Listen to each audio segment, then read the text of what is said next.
Hi there. Welcome to NavTalk, brought to you by the NavWealth Financial Group, helping you reach your destination in life on purpose. I'm your host, Simon Prowse, and each episode will bring you educational, inspirational, and informative interviews on a broad range of topics. Hi there, and welcome to another episode of NavTalk. It's Simon Prowse, your host, and today I have the great fortune of meeting up with the key people at a company called Zeno IT. And I shouldn't say people. I've got the owner of the business, Gerald. Hey there, how are you, Simon?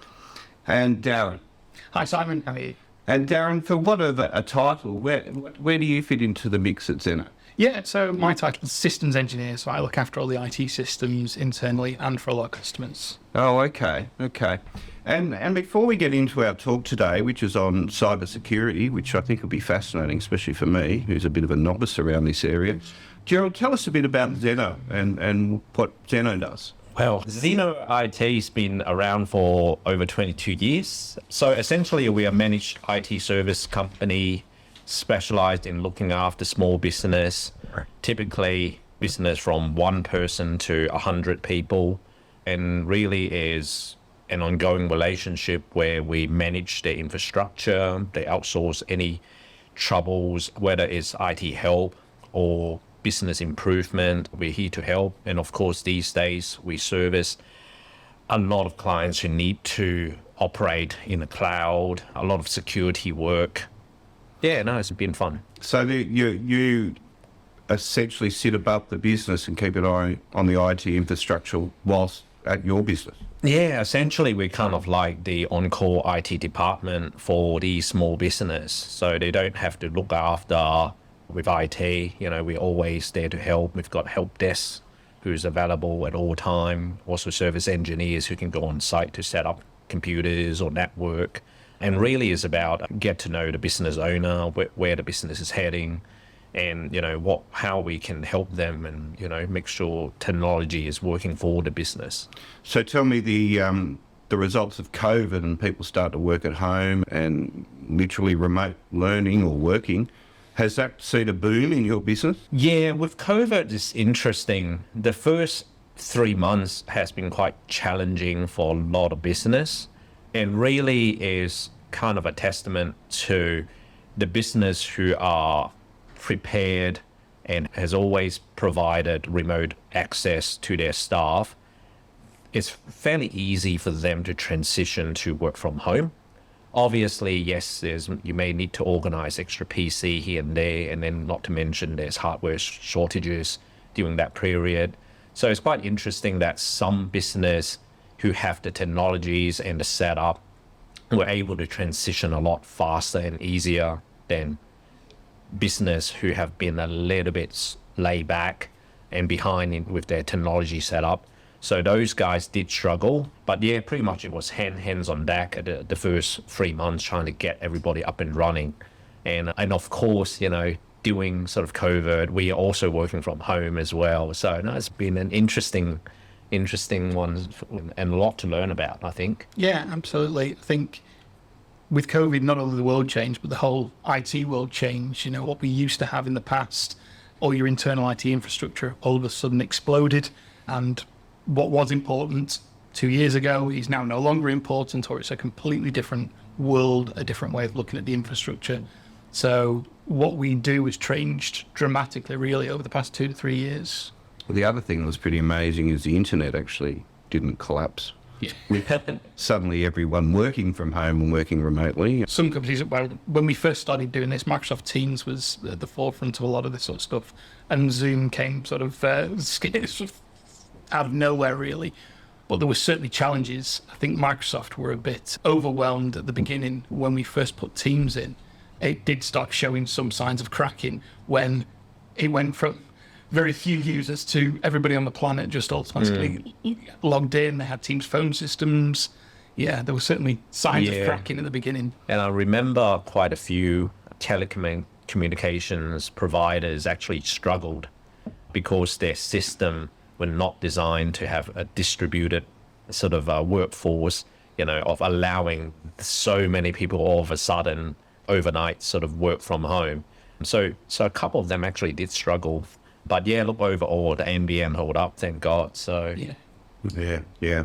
Look, that's probably a perfect segue, guys, into what we're going to be talking about today, and it's all to do with cybersecurity and the world of, I suppose, the hackers, if you like, and I don't like to call them hackers, I tend to call them robbers, but we're going to be looking into that world and getting a bit of an understanding of what's going on, which is, like, it's a bit scary, quite frankly. Can you share some insights into what you're seeing in terms of the world of cyber threats and what we're doing, well, what we're seeing really out there? Yeah, look, cyber threats has always been there, and it has certainly exploded in the last 12 years, 15 years, especially after COVID, a lot of cyber attacks. So I think worldwide, it's typically average about 15 to 20% increase year on year. And these days, pretty much most business are receiving phishing attacks, spams, and so forth. It's common now. And 95% of emails, we know that, there is a very high chance of that. That's kind of how a lot of cyber attacks sort of happens, is that 95% of all cyber attacks comes via email. To one person in the organisation, or? Oh, look, really just whatever emails that they've get their hands on. Right. And it's quite interesting. So really backtracking the whole idea of cyber threats and cyber attack is that, historically, as you've said, criminals and robbers have always been there, to find a buck here and there. And it's much safer to do it behind a computer than, going into a bank asking for money. So if I own a bank, I have a security guard and I've got video footage and I've got all sorts of security measures. I'm assuming the same is coming in the IT world with computers and security. When we talked earlier about the changing landscape of IT when COVID hit, before COVID, a lot of businesses, you're in the office.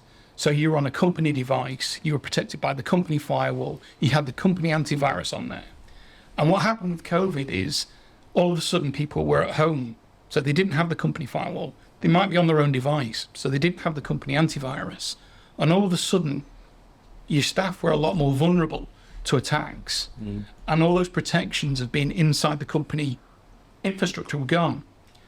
And we saw, I think it was rated 137% increase on those phishing email attacks came in over COVID, because the robbers, the thieves, they knew people were more vulnerable. So they were targeting people a lot more. And that's really where it came down to, is that all those protections were gone. And in a snap, we had to get rid of those so that people could work from home.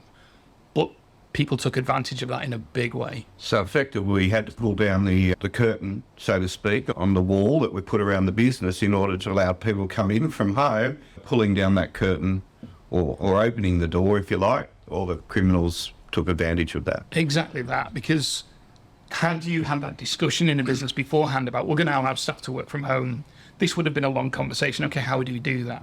What sort of infrastructure do we put in at home? Do we need to change our internal infrastructure to help with that? But COVID hit and that discussion couldn't happen. It was a quick, we've got to get people working. It has to happen now. And we'll deal with the changes of the infrastructure later. So in those first initial 3 months, maybe a year, like you said, the curtain was thrown wide open. People were very vulnerable, and it allowed those attackers to make a lot of money. And because they made a lot of money out of this, it snowballed and continued. So that whole infrastructure of crime has gone through the roof, really. Right. And the antivirus, once obviously the business settled down and they got their antivirus on their local device and so forth, as far as I see it, the antivirus is okay, but we're still getting emails or random information that can be drawn down even though the antivirus is on our system. Yeah, absolutely right. And I try not to get too technical with them, but really, because the antivirus got so good and the firewalls got so good, the criminals had to pivot the same way as any business would. And they go, well, how do we get people? How do we do this? Now, we can't get through those big barriers that people have set up. And we've seen actually the most lo-fi ways of getting people have come in. So the antivirus isn't picking it up because there's nothing in those emails to scan. There's no attachments. They're not clicking on a link to hack your computer. It really is just an email phishing coming in saying, hey, you need to reset your password. Please go to our website and enter your details. There's nothing there for an antivirus to pick up. A lot of the time, there's nothing really in it for the phishing systems to pick up, to look at it and go, this looks dodgy, because 9 times out of 10, it's from a genuine Gmail address. It's going to a genuine account, and there's no links in there. We're just asking for your bank details, please. And people are falling for it because it seems quite genuine. So it's relying on the user to reply or interact with that email that's allowing the hacker to get in. Absolutely.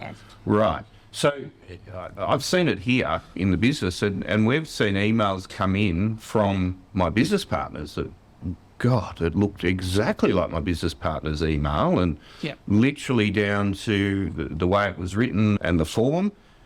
However, you click on the address and you realise it wasn't from my business partner. And in that itself, am I allowing the attacker to get in? Not just clicking on the address, no. So if somebody wants to get your details, sometimes they'll put a link in there. Now, if you click the link, you've got a bit further. Not necessarily gone initially, but there are things that you can do. But really what it comes down to is the social engineering that they're doing against your business partner. So they're finding out information about you. They're scraping through their Facebook accounts. They're going through their Twitter feeds to try and find out information about them that will then make them sound more plausible when they email that in. So they'll just make up a Gmail address, johnsmith@gmail.com. Doesn't really matter. And then they'll email you. But it's how convincing they are in that Gmail address and what information they've got about your business partner that will make you then say, yeah, that's genuinely him. He's talking about in his email, I was away golfing this weekend and haven't had time to do X, Y, and Z. Well, John Smith, he does go golfing, and this is a conversation we've had 10 times before. There's nothing in this email that makes me think, no, this is a scammer. This genuinely sounds like your business partner. Oh my golly gosh. So really the individuals, and especially the vulnerable individuals, the one that mightn't be as clever or really there's that inkling of trust that is allowing the attacker to get in on the most bizarre ways. So we've talked briefly on businesses and antivirus and so forth. What are you seeing in terms of how the business is managing and essentially pulling up that person to stop all this happening? And what are they doing? So beyond your antivirus firewall that Daryn has mentioned, these days, the number one thing to do really is to turn on MFA, which is multi-factor authentication, which is the only way of protecting your email. Because really, the big attraction to hackers these days is they have moved from ransomware to mail data. So the ransomware is still happening, but they target the bigger companies. But for the smaller business, what they like to see is to just leapfrog from one business to another, is to hack into your mailbox, get access to your details, who your customers are, your address book, and then try to impersonate you and move on to the next one. And really is whatever juicy information they can get, they would then think about, who's the accountant? Who's the CEO of this business? Okay, let me try to impersonate him or her and then just move on from them. And then there is a massive economy in the dark web where there's people who are out there collecting data, and then there's people who are out there doing the hacking. So going back to your question, business should turn on MFA, which is essentially third password or second password, because we know that username and password is not secure. It's either people can't remember the password, or they come up with a really complicated password and then they just keep reusing the same password for their email, for the event or your holiday booking website, and as soon as one of these websites got compromised, the hacker will then try to use your username or your email and your password and then try it on all the other websites and see whatever information they can get their hands on. So enabling MFA is definitely the go-to. And this year, there's going to be quite an exciting change. So Microsoft, Google, Apple have banded together to come up with a new solution that everyone will hear about called passkey or passwordless access. So essentially it's biometrics for websites. So similar to how Face ID worked for your iPhone, within a second it unlocks your phone. Same thing.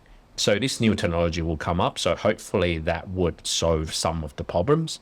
But as far as business goes, the thing to recognize is that the social engineering will always persist and continue. So the whole impersonation thing, pretending to be your friends, brothers, sisters, whatever, will continue. So really is awareness, and that's kind of an area a few years ago that we moved into, that we recognize that social engineering, in order to fix that, is to uplift the awareness of cybersecurity threats. So we spend more time on educating users. We now automate this solution by providing classrooms for our business users so they can actually train their staff, assess their staff. We even do phishing simulations to actually send out fake emails and see. And it's quite interesting. Like the first time we tried it, we picked 3 companies. And Did the companies know that you were going to test their firewall? We don't let everybody in the company know. We shouldn't let the key people know. Right. But we then send out an email, and some of these emails will be pretending to be the ATO. So simulated attack. Yeah, but in a enclosed environment. So Right. we send them the email. It looks like it's from the ATO, asking them to click on the link, and they get taken to a website which looks like the ATO, and ask for their details to log in. So that's quite interesting. You can see on certain things. So if we send one out, for example, pretending to be Coles, we don't get a great hit ratio because nobody cares too much. But when we send out as the ATO, a lot of people will go, oh, that deals with my money. And if I don't do this, I'm going to lose out on money. So that we get a lot of people clicking on it and giving away their credentials. So it's really important to train people how to spot those emails. What's a phishing attack? Are you on the correct website? Because, so to link it back to what we said earlier, pre-COVID, you were in a sort of nice box. You know what I mean? You could afford to be a little naive at work, thinking that, you know, the IT guys, those basement dwelling folk, and we don't know what they do, they're looking after us. They've got us secure, and I don't really need to worry about this. Now, post-COVID, the onus, in some respects, lies on the user because you've not got those protections anymore. So you need to be a lot more aware of your own cybersecurity. You need to be aware of what's out there and how to protect yourself.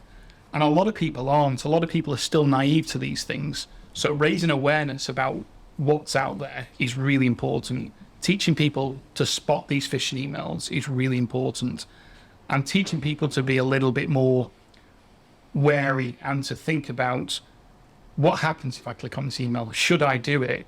Even if it looks trustworthy, how do I confirm that it's genuine? And those sort of steps, really. Interestingly, you've done a couple of tests. Was the hit rate surprisingly high or surprisingly low? Yeah, out of the 3 companies, I think the first time we did it collectively, out of 100 people, only 2 people click on it.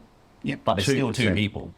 So that's 2 per 100. That's a lot of people when you're looking at the world, right? absolutely that. And if we look at, there was a news report for a large company in the UK recently who look after a lot of government contracts, and they were taken down by one person. It just took one person to click on that email and give away their credentials.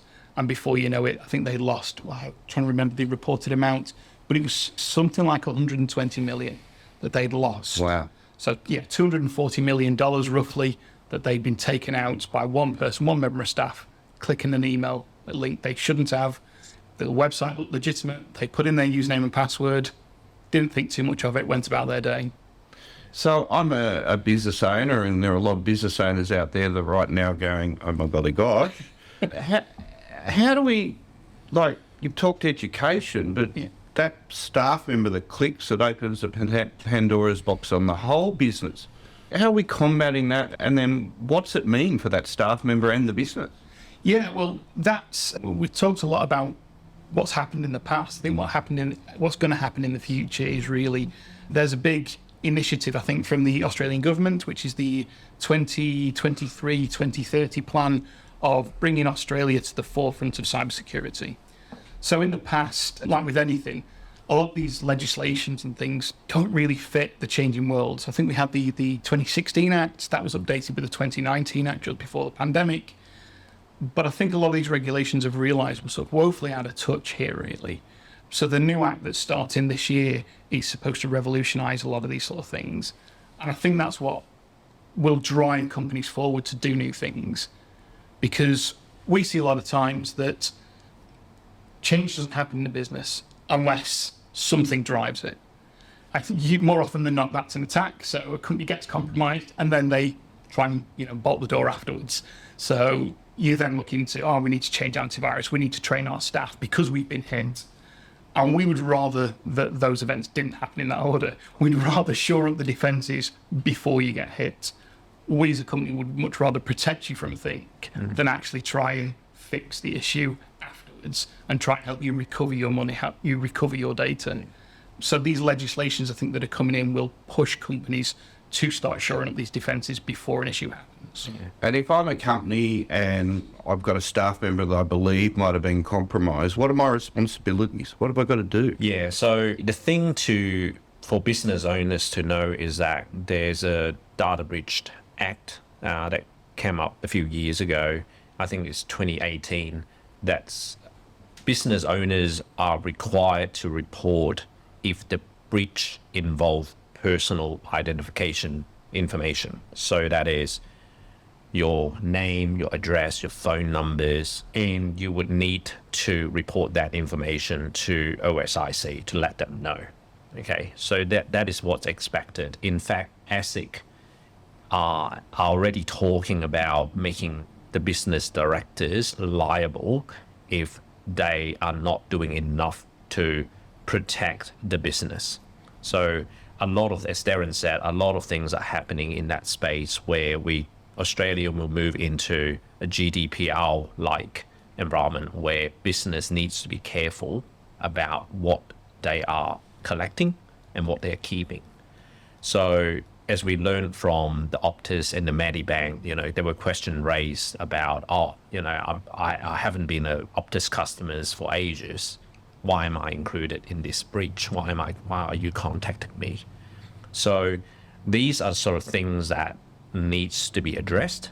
And I'm actually excited that we're actually moving to that direction. And as Daryn said, the Privacy Act, the privacy dates back to 1988. Yeah, right. In terms of that, you've opened up a host of questions from my point of view, and it's probably because of my ignorance, and that's got to do with the grey hair. But how do I know if it's one, I've got an idea that we've been compromised, okay, for example. How do I know if someone's taken any personal details anyway? Hackers now have transitioned from causing damage to simply just like to collect information. There are people out there, their primary role in the dark web is to collect as much mailbox information, and then they will sell it to someone who's going to do the role. Yeah, right. The actual criminal activities like, applying microloans on your behalf or impersonating or to, hijack or to cause damage. So two streams of income, the people collecting the data, and they're obviously selling it to someone, and then the people who are doing using the data to cause the chaos. So we saw that with the Optus breach, in that the data had been breached. It was then posted on the dark web, but the actual people who did the attack didn't do anything with that data other than post it. I think they attempted to do a bit of, we've got your data. If you want to pay us some money, we'll take it down. But really what ended up happening was, I think there was quite a large news article about the person that they arrested. Had nothing to do with the breach, but what they'd done is they'd gone onto the dark web and bought data. And they were then using that data to say, hey, I'm going to email the people involved and tell them I've got your data, and if you give me some money, we'll say no more about it. So those exactly were those two sides you were looking at, and you'll find that happens more and more.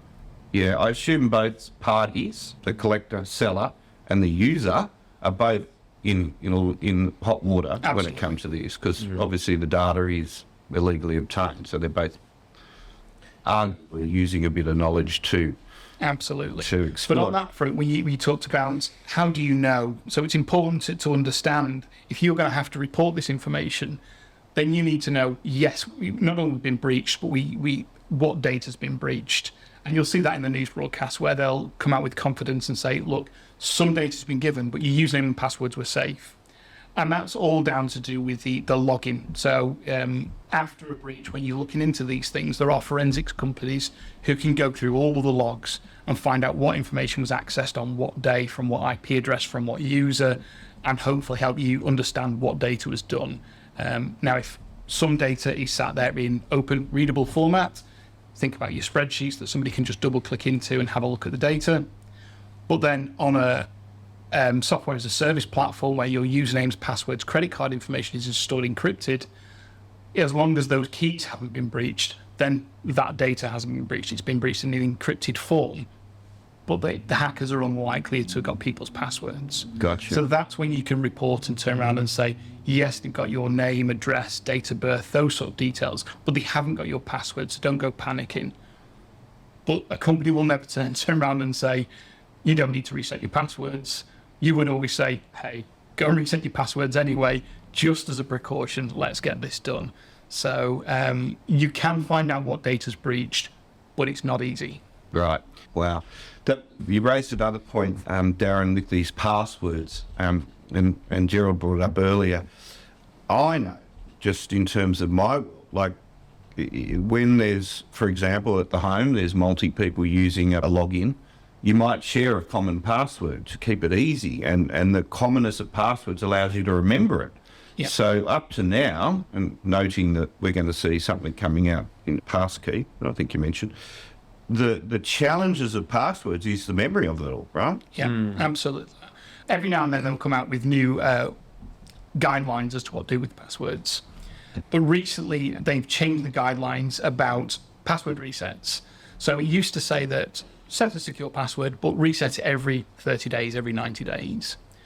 And in reality, what ended up happening was people would choose a basic password with 01 on the end. Yeah. And then when it comes to reset it, they'd change it to 02, 03, 04. Makes sense.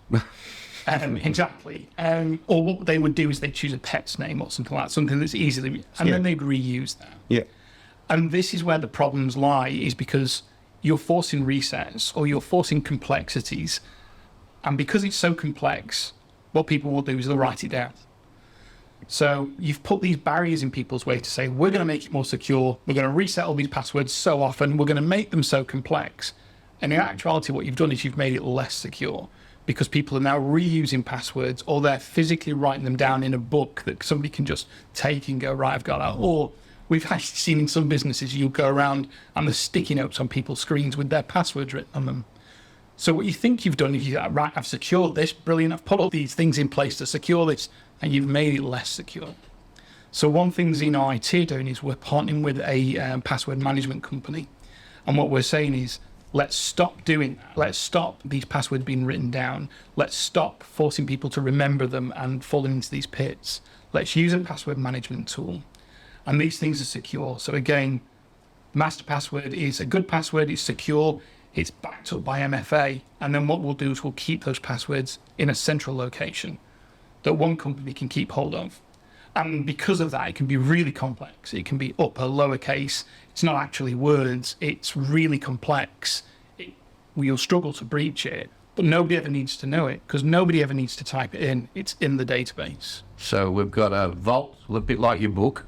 Yep. Passwords all in it. That's secured by a password, which is then secured through 2FA. Absolutely. But generally, it's allowing for one password that we've got to sort of obviously remember, but everything else after that is in this vault. Yeah. Well, that's really comforting, actually, because it's a bit like remembering your address. You change houses enough times, and before you know it, you'll forget your address or phone numbers. So this password thing is probably, you know, the ease of having one password for so many sites made a lot of sense, right? Yeah. But now we've got a central depository that can control that and manage it. So we're going to see a lot more in this space, I dare say. Yeah, absolutely. Because as the hackers get, or the robbers, let's stop calling them hackers, as they get more sophisticated and as their tools change, the industry has to adapt to that. Because what you think, yeah, we've got all bases covered, you're now secure, they will find ways and means to get your money. And there'll be a new invention that comes out tomorrow and a new way of doing things. And the industry has to sort of scramble to keep up and go, right, okay, well, we've now invented a way to go against that. So the security is as good as the hackers' great creative ideas and they're following. Be nice to get ahead of them, wouldn't it? It's a cat and mouse game. Some days you're ahead, some days you're behind, but really, you know, it's sort of an ongoing war between the two factions, really. Yeah, right. It's not going to slow down anytime soon. I'd like to segue, if I might, into the individual world. And for our business, for example, we're a financial planning and accounting business, and we deal with pretty sensitive client records. And when a client gets something strange, they'll often ring us. And we see a lot of this stuff, right? And a classic is the mum or dad getting rung up by the ATO, and the ATO saying, you owe us money, please pay. If you pay now, we'll give you a discount, whatever it might be, to lure you in. What are you seeing out there for those individuals? And this is probably very general in nature, but overall, I think it's an awareness thing that I'm trying to really get home. Yeah, totally. Just like on ATO, you know, I've received a fair few phone calls and emails and texts as well. And the first thing I do is just hang up if they call. A bit rude of me, but they say ATO, and I was like, hang up. And I just message or call my accountant straight away and just ask them, all right, do I owe them money? Yes or no? As simple as that, and then move on.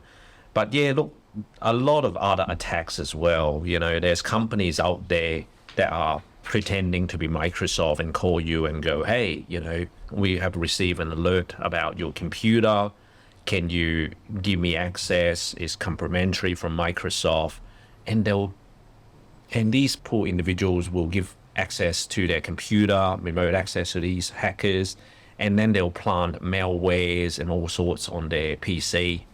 And likewise, a lot of these things happen. Another client, for example, he lost some money from investing in cryptocurrency, and company emailed him and said, oh, we can recover your losses. Can you give me access as part of the forensic for the fraud team?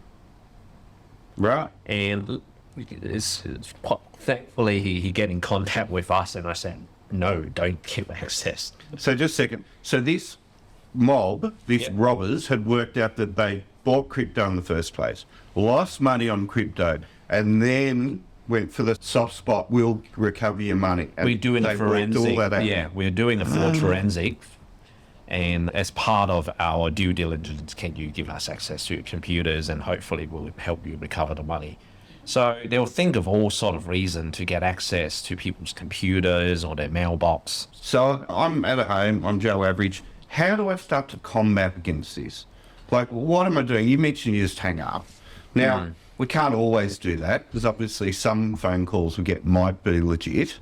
How do we sort of start to differentiate? What are some of the means you do, and what are some of the stuff that is a definite no-no, if you like? Look, you definitely have to be careful, and I take the approach of trust no one.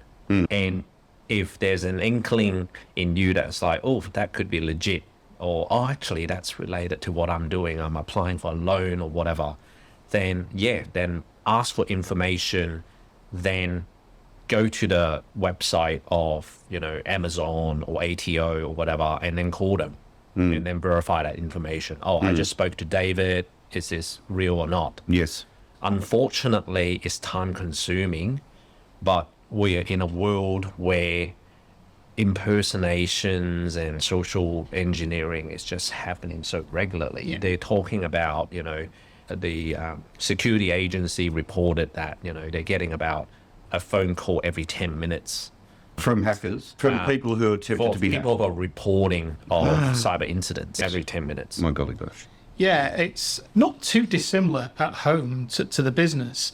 What you really need to do is say, okay, I'll take that on board, but I'm going to verify that.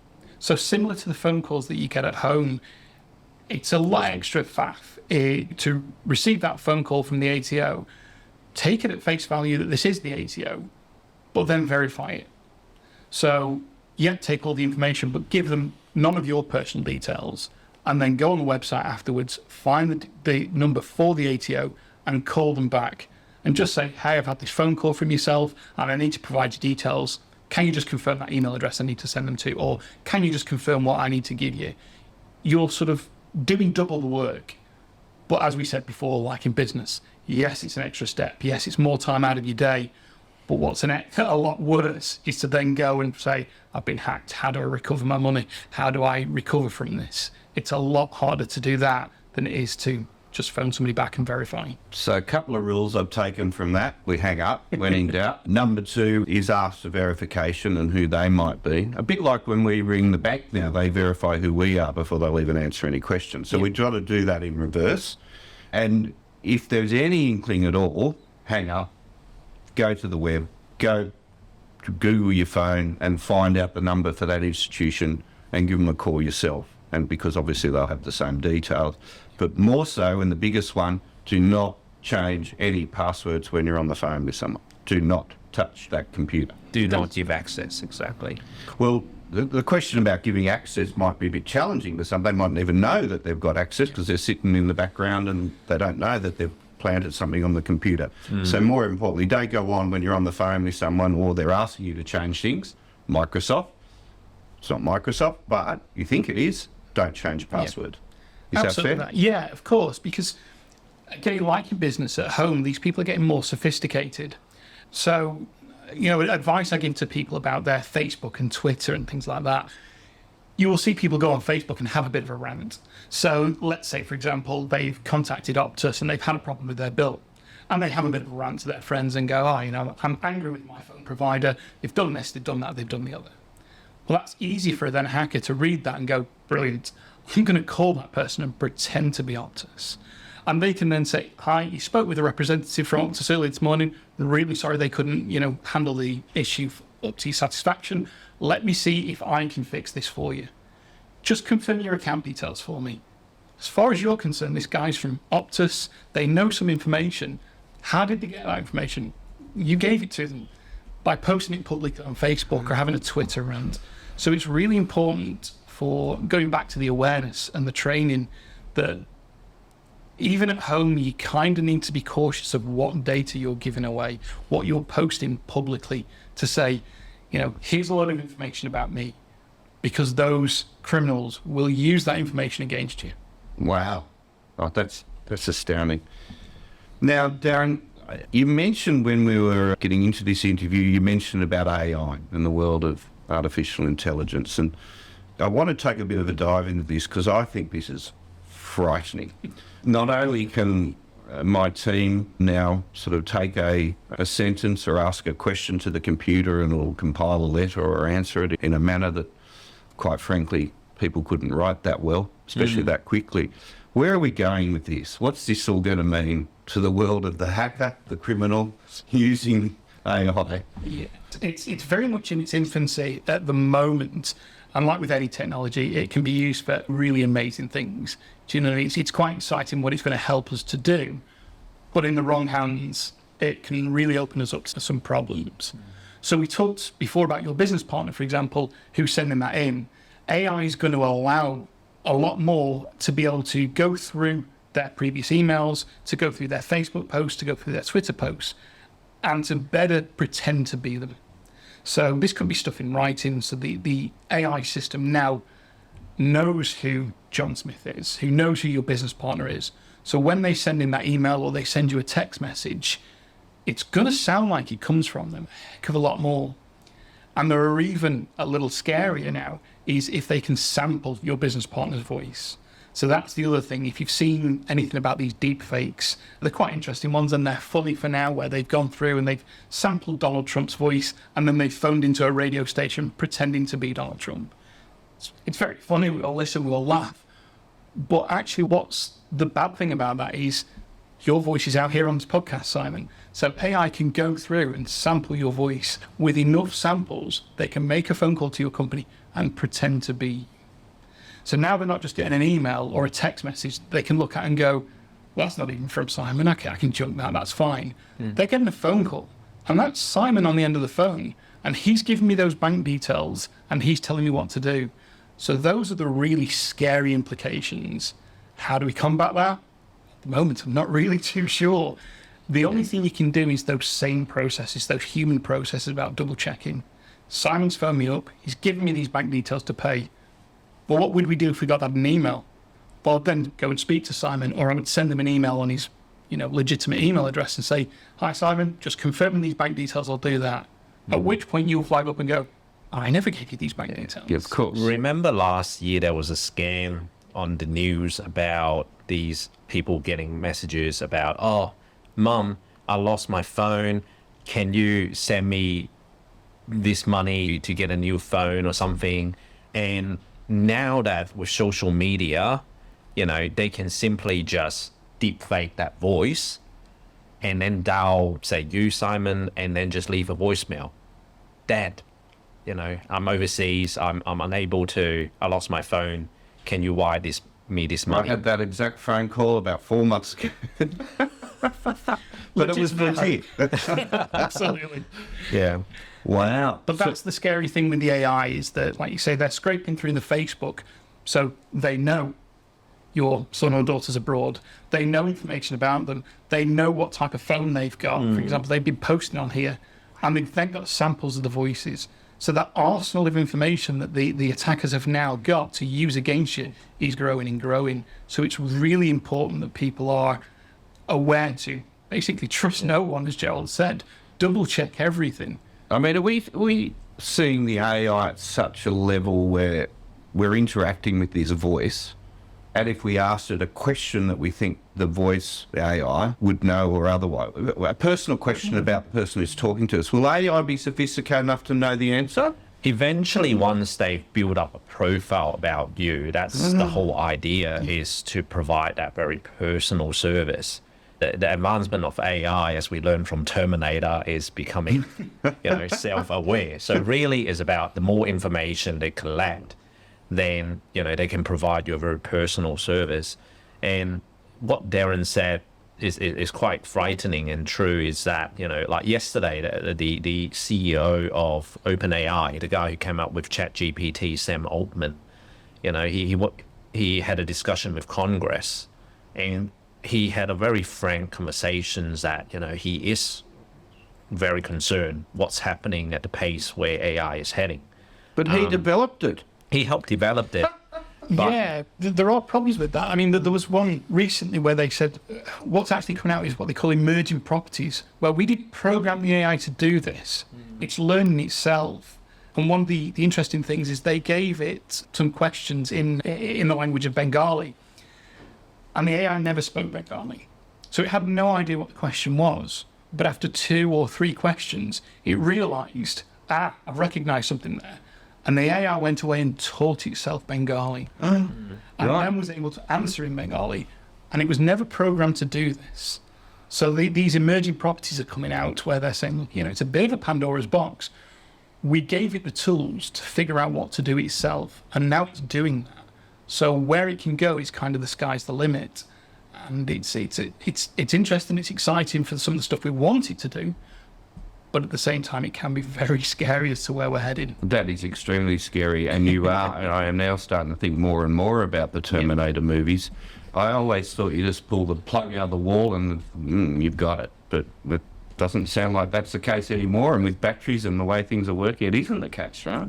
Yeah, I mean, there's going deep into it, there are safeguards really at the moment, but where it's heading is it can be quite scary. I don't think it's something that we need to be running for the hills just yet about our AI overlords, but as long as we sort of treat it with respect and try and sort of keep it under close guards, it can work for us. But there definitely are things to be worried about and measures that you need to take, especially going forward in the future. Well, that doesn't worry me with the 99% of people who are good. It's the 1% who want to do harm, and if they get their hands on it, well, then the boundaries are unlimited. Is that fair? Yeah, correct. But I think as technology advances on both sides, whether you are the hackers or the protectors, I think as long as you keep up to pace, that's all you can do. is to make sure you've done all the right things, just like as you've said, you're protecting your home, have an alarm, have a dog or whatever, close all the doors and windows, lock them up, and at least that you've done the right thing. But of course, if these things do happen, then yeah, it's just unfortunate times. Well, your home's just been extended. It's now your phone, your computer, and your family. Yeah. That you've got to potentially, well, your supposed family, that you've got to potentially protect yourself from and make safeguards. And I think what this talk is all about, awareness. If we know and understand what's going on, we can sort of be a little bit guarded when we come to giving information away and so forth. But at the end of the day, it's the giving you information away that we've got to be very careful of, right? That's it. Like we sort of started, really, that people could afford to be a little bit naive in the past because technology was in a box and you only access that box in certain locations. Now, every home's got technology. Like you say, it's your phone and your computer. But with the IoT, the Internet of Things, so many of your things in your home are now on the internet. Yes. Your washing machine could be, your light bulbs are there. You've got a smart device that you can talk to, your Alexa or your Google. So many things are on the internet collecting information and data about you that really, to sort of sit down and say, well, I don't know anything about this sort of stuff, it's not really plausible anymore. We need to raise awareness and let people know, look, don't be scared, but certainly be prepared for what's out there and certainly make yourself a little bit more aware that these things are there, and as good as they are, they can potentially be used for harm. So just be on your toes. I mean, those people out there who have a Tesla, they can literally control their car with their phone. Yeah, that's true. So that's exactly what they could be doing. No, we'll just steal that person's car because we've got access to their phone and off we go. Yeah, exactly. Oh, wow. Now, I won't be forgiven if I don't ask this question because there's a new bit of technology or it's a bit of hardware that my team have asked me to question, and it's called Flipper Zero. And the technology actually allows hacking on a more general level for all and sundry. Is that fair? Yeah, to a degree. It's basically the technology has been out for a while in ethical hacking circles where, let's say, for example, the bad guys are out there trying to hack you, but you want the good guys to come out and hack you first so they can show you where the holes are. So this technology has been around for a while. The scary part is that it's now being put into boxes, being available for general sale.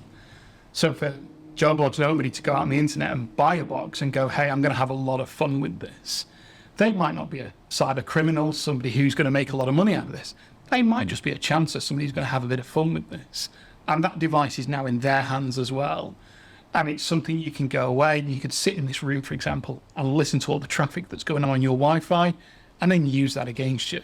Maybe find the encryption key. Or, like you say, some of the IoT devices we talked about might be using less secure parts. So your washing machine is probably not going to have the same level of encryption as the Surface Pro, the most up-to-date parts. Right. So somebody with one of these handheld devices can go, brilliant, I found an exploit in there. Well, they're going to turn your washing machine on when you don't want them to or something. Well, that's an interesting point because some people might say, well, who cares? Yeah. Somebody's got access to my washing machine. That's not the point. It's their inside now. Yeah. So that's your home router is also a firewall and it keeps the bad guys out. But if I can pick up that radio wave of your washing machine and join that, I'm now inside. So what can I do? I can use that washing machine now to scan everything else that's inside. What other devices have you now got? What else is weak? What's got the default password on it that you just picked up one day from a store, connected it up, it's got password admin, who cares? It's just some box in my home. Brilliant, I can now access that box as well. So that's where it gets quite interesting. Okay, because it's got behind your firewall because the firewall thinks it's the washing machine. Yes. Right. Exactly that. What is Flipper in? What is it? Tell me. Yeah. Essentially, it's just a hardware box. So think of a Raspberry Pi. These little boxes that we've been able to buy for ages in a fancy case with an LCD on it. And it's loaded up with lots of little tools. So, like I say, ethical hackers have been using this for a long while. So you might employ somebody to come in and sit in here and run a program to see how long it takes them to get your Wi-Fi password. or what's vulnerable on your network. So let's say, for example, your server here, has it had the latest updates? Or is it still running a version of the operating system that's vulnerable, that Microsoft have found, patched, but you haven't updated? So that's what these tools are doing. They can just sit around and find these vulnerabilities. And what you then do with those vulnerabilities, the sky's the limit. Can you force something to break? Can you use it for ransomware? Can you use it to exploit somebody? That's basically what the box is doing. It's multiple tools in a nice little convenient package. Right. Could it get that sophisticated where my computer thinks it's me using it and will automatically change passwords and do that stuff? Or is it that's a bit too far because it needs me, the human? Yeah, to a degree. I mean, again, where does it go? The sky's the limit. Because let's say, for example, it's about that low-hanging fruit. That's what the device is going to look for. So let's say, for example, your laptop at home doesn't have a password because it's your home laptop and the kids use it and, the partners use it. So it doesn't need a password. You've not set anything up. Well, that device is going to go, well, I can easily get access to that. And yes, I can then send commands over to set a password or download your data. Let me get access to your spreadsheets. Let me go get those company files that you'll have synced to your home device. You don't have antivirus on it. Those things we talked about that is now sort of out of the responsibility of IT, that are covered by that IT policy. If you don't choose to do it, yes, this device can go in there and get that information, which is why it's important to have those IT policies in place. It's important to specify to users, if you're using your home device, you have to have a secure password. You have to have antivirus. Otherwise, absolutely, those devices can run amok. Wow. This has been fascinating, guys. Just in closing, I think I've summed it up when I was talking about business, but if we're an individual, it's again going back to that awareness, which we've talked about today. Don't go and change passwords if someone's asking you to. And particularly, just be aware. Everyone's trying to take bits off you, not just when you're at home and break in, but when you're interacting with the internet or the web. Is that fair? Yeah, so I think the first thing to do is, as I've said, MFA everything. Use a password manager. Make sure your operating systems, like your iPhones or Windows computers, keep them up to date. Another thing to do is actually, as Daryn mentioned about Facebook, is so many people have their privacy setting on open. Just lock up your privacy so that it's only accessible to friends, unless you're a celebrity. That's a different story. Yep. And for companies, get an audit, especially companies who allow staff to work from home, have overseas staff. We would go in and assess and do an audit and figure out where the risk lies and then create a solution around it. Yeah. And really, these are probably all the key things. Yeah, so at Zeno IT, what we offer customers is what we call our essential security package. So exactly as Gerald said, what we try and do is try and simplify that for people because we're aware, we're trying to raise awareness, but it's complicated out there. And what we want to do is simplify it and say, look, let us take as much ownership as we can. Let us take your antivirus. Let us take your firewall. Let us audit and look at your passwords and your MFA. But also, at the same time in our essential package, let us train you. And let's not sit down for an hour and lecture you about the bad things that can happen. What we're actually going to do is give you bite-sized chunks and say, look, if you get a new phone, don't forget to do this. Hey, look, if you're working from home, don't forget to do this. And we offer to our customers these little training sessions that are cartoons, 10 to 15 minutes. Some of them are quite fun. There's cartoon characters which will sit down and basically say, look, this guy's out to get your phone. Don't just throw it in the bin when you're finished. Make sure you factory reset it. Make sure you do these sort of things. Again, exactly as you pointed out, it's about awareness. Because if people sit there and still can say, I don't know enough about a computer, then, like you say, you're the low-hanging fruit. Yeah, that's really so. An audit, is it quite expensive or is it a pretty easy exercise? I mean, it's hard from my end, from you guys. Is it what's it look like? Yeah, look, it depends on the size of the business. Often we would have a complimentary discussions on the type of business, then we can then provide them a fee structure, and often it's free for a lot of the smaller business. And for more complicated business, we may have to quote accordingly. Yeah, because I assume it's sensitive, Exactly. which would make a lot of sense. Exactly. Zeno IT ourselves, we're actually getting ISO 27001 certified. Yeah. So to give you an idea, the thing with IT companies is that there's no governing bodies. Anyone can say that they're IT guy. The only gold standard is ISO, Yeah. similar to kind of like accountants with their CPAs and CAs. So we're kind of now at a stage where, it's very expensive to do it, but with our line of work, it actually opens up a lot of doors where we actually now, provide not just the policies and the procedures, but the right way of going about it. So we're able to help a lot of financial business with a lot of documentations and procedures that would actually satisfy the governing bodies or whatever they are. Yeah. That's really interesting. So ISO, if I'm dealing with IT people, really ask a question about that ISO and the certification to really sort of provide some legitimacy about them in a way and their skills. Zeno IT, that's with a Z. How do we find you? And if people want to grab on and use some of your resources or ask for help, how do we find you? Just go to our website, Zeno IT, zenoit.com.au. Phone numbers is 1300 55 9366. And we're always here to help. That's fantastic. Look, guys, I really appreciate your time and thank you for your words of wisdom. I'm sort of enlightened. I'm a little bit scared, but enlightened. But it was wonderful. And I wish you all the best.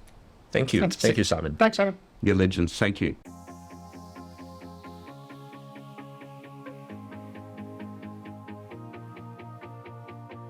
Thank you for listening to NavTalk. If you'd like to catch up on other episodes from this series or previous, head to our NavWealth website. Until next time.